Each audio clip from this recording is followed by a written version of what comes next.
कोई strategy SST के लिए 3 दिन मांगती है, भाई इतना टाइम तुम्हारे पास है ही नहीं। इंग्लिश और हिंदी में जो नंबर कटते हैं उनका क्या? सितंबर के महीने को अगर हल्के में ले लिया तो कहीं नहीं आएंगे अच्छे नंबर।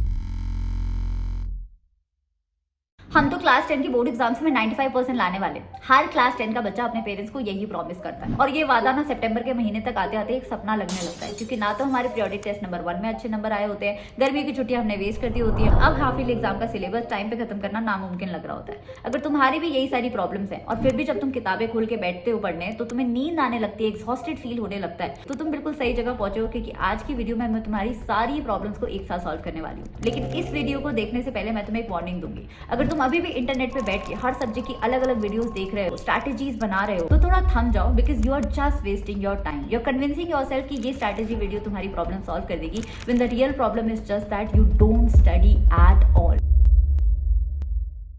और इस वीडियो को देख के भी तुम्हारा सेम ही हाल रहने वाला है अगर तुम अभी भी खुद से वादा नहीं कर पाए हो कि तुम हाफ ईयरली एग्जाम में अपना 100% देना चाहते हो। So before I tell you the secret strategy to score 90+ in all the subjects in half yearly exams, you have to promise me in the comment section that you can do it and you will do it. चलो अब भाषण बहुत हो गया, हम day 1 पे आते हैं। 7 दिन की स्ट्रैटेजी है, पूरा सिलेबस टाइम पे खत्म होगा, रिविजन भी टाइम पे होगी और ऐसे क्वेश्चंस बताऊंगी जो तुम्हारे हाफ ईयरली एग्जाम के पेपर में जब आएंगे ना तो तुम बोलोगे आइला यही तो बोला था शुभम मैम ने। ठीक है, तो चलो डे 1 की बात करते हैं। देखो, कुछ ऐसे टॉपिक्स होते हैं जिसमें से हर साल तुम्हारा हाफ ईयरली एग्जाम भी बनता है, प्री बोर्ड भी बनता है और तुम्हारा फाइनल एग्जाम्स भी बनता है। इन्हीं टॉपिक्स को बोला जाता है सबसे ज्यादा इंपॉर्टेंट टॉपिक्स। 2016 का पेपर देख लो, 17 का देख लो, 18 का देख लो और इस पर्टिकुलर टॉपिक को देखो जो हर साल लगातार रिपीट हुआ है। इन्हीं टॉपिक्स की मैं तुम्हें लिस्ट दे रही हूँ डे 1 पे कंप्लीट करने की। इस लिस्ट में एसएसटी के भी कुछ टॉपिक्स है और साइंस के भी कुछ टॉपिक्स है। ये वही चैप्टर्स हैं जो तुम्हारे हाफ ईयरली एग्जाम में आने वाले। तो डे 1 को तुम्हें इन 15 टॉपिक्स की लिस्ट को अच्छे से कंप्लीट करना है। अब इन लिस्ट का हर एक टॉपिक तुम एनसीईआरटी से रीड भी करोगे और उसके क्वेश्चंस भी लगाओगे और इस सब को करने में तुम्हें सिर्फ 2 से 3 घंटे का टाइम लेना है और बाकी टाइम में जो तुम अपनी सेल्फ स्टडी करते हो वो करते हो। अब आती है डे 2 की बात। ये वाले जो मैंने डे 1 के टॉपिक्स बताए थे ना, इसमें से मोस्टली जो क्वेश्चंस आते हैं वो 2 मार्कर 3 मार्कर के आते हैं। लेकिन अब मैं डे 2 पे तुम्हें वो वाले टॉपिक्स दे रही हूँ जिसमें से सबसे ज्यादा 5 मार्क के क्वेश्चन आते हैं, जैसे कि बाल्कन कॉन्फ्लिक्ट, सीडीएम और एनसीएम के बीच का डिफरेंस। तो ये वाले टॉपिक की लिस्ट तुम्हारी ये रही। एसएसटी के तुम्हारे पास है ये वाले 10 टॉपिक्स बच्चा, साइंस के तुम्हारे हैं ये 10 टॉपिक्स। अब देखो, ऐसा तुमने पहले भी बहुत किया है कि तुम पढ़ते पढ़ते रहते हो लेकिन तुम्हारे नंबर अच्छे नहीं आते। इसीलिए तुम्हारी प्रोग्रेस को ट्रैक करने के लिए मैं अपनी टेलीग्राम चैनल पे तुम्हें रोजाना टेस्ट दिया करूंगी। डे 1 का टेस्ट भी अपलोड हो जाएगा, डे 2 का टेस्ट भी अपलोड हो जाएगा और अगर तुम उसमें 80% से ऊपर स्कोर करते हो मतलब कि तुम्हारे ये टॉपिक्स अच्छे से कवर हो गए। तो मैं सिर्फ तुम्हें स्ट्रैटेजी नहीं दे रही हूँ बल्कि मैं तुम्हारे मार्क्स तुम्हें ला के दे रही हूँ। हाफ ईयरली के नंबर तुम्हें पहले से पता होंगे कि तुम कितना स्कोर करने वाले।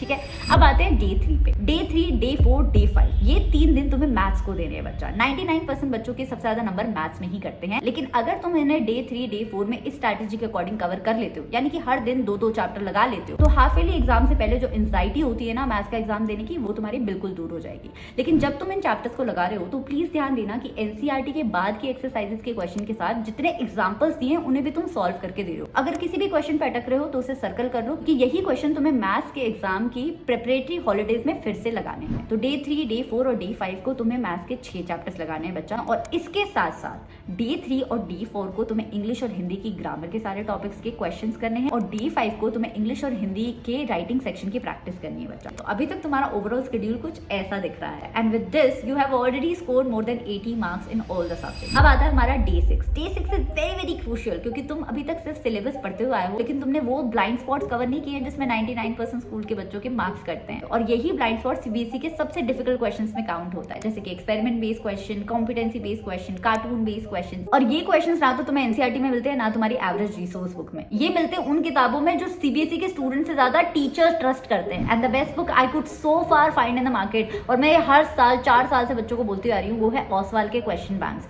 जो मैं क्लास 9th को भी बोलती हूँ, क्लास 10th को भी मैं यही बोलती हूँ, क्योंकि तुम्हारा 40% हाफ ईयरली का पेपर हो, चाहे प्री बोर्ड का हो चाहे बोर्ड एग्जाम का पेपर हो, वो तुम्हारे प्रीवियस ईयर क्वेश्चन पेपर्स में से ही आता है। और ये ओसवाल के क्वेश्चन बैंक एक्यूरेसी से तुम्हारे पिछले 10 साल के क्वेश्चन को कवर करते हैं। तो डे 6 को तुम्हें ये लगाना है बच्चा। अब आती है डे 7 की बात। तो डे 7 को तुम्हें इंग्लिश के पहले 4 चैप्टर्स की और हिंदी के पहले 4 चैप्टर्स की समरीज पढ़नी है। इसमें तुम चाहो तो पोएम्स को भी इंक्लूड करते हो तो, बट 4 इंग्लिश की और 4 हिंदी की, this is all I am giving you. अब बाकी सारा जो सिलेबस है वो तुम्हें अपने एग्जाम की प्रेप हॉलीडेज में कवर करना है बच्चा। लेकिन इस 7 दिन के शेड्यूल में तुम्हें थोड़ी सी भी कंजूसी नहीं करनी है, because this is the situation which is do और डाई। अगर तुम सही में अपने सपनों को पूरा करना चाहते हो, प्री बोर्ड के और बोर्ड के एग्जाम के लिए वो कॉन्फिडेंस बिल्ड करना चाहते हो जिससे तुम बिना एंशियस हुए एग्जाम हॉल में फोड़ के के आओ पेपर को, तो हाफ ईयरली एग्जाम्स को हल्के में मत लो। Follow the strategy through and through, और बाकी सारी तुम्हें डिटेल्स मेरे टेलीग्राम चैनल पे मिल जाएंगी। और अगर तुम हमेशा ऐसी ही स्ट्रैटेजी वीडियोस की तलाश में होते हो जिसमें सारे सब्जेक्ट्स अच्छे से कवर हो और कम टाइम में डेली टारगेट्स के साथ तुम्हारा सिलेबस खत्म करवाया जाए, तो मेरे चैनल को सब्सक्राइब जरूर कर लो और बेल आइकन प्रेस कर लो। And I will see you next time. कोई भी और दिक्कत आ रही हो हाफ ईयरली एग्जाम में, मुझे कमेंट्स में जरूर बताना एंड आई विल पक्का शो। और जाने से पहले मैं एक छोटी सी एडवाइस तुम्हें जरूर देना चाहूंगी। अक्टूबर और नवंबर के महीने में बहुत सारे त्योहार आ रहे हैं बच्चा, तो तुम्हारा काफी सारा टाइम त्योहारों में जाने वाला है, इसलिए सितंबर में जितना सिलेबस खींच पाओगे, जितनी मेहनत कर पाओगे, उतना तुम्हारे लिए अच्छा है। Don't take September lightly, show up every day, be discipline, be consistent, and बाकी सब भगवान पे छोड़ दो। So this is your teacher Shubham Pathak signing off. Happy exams to you, bye bye and take care.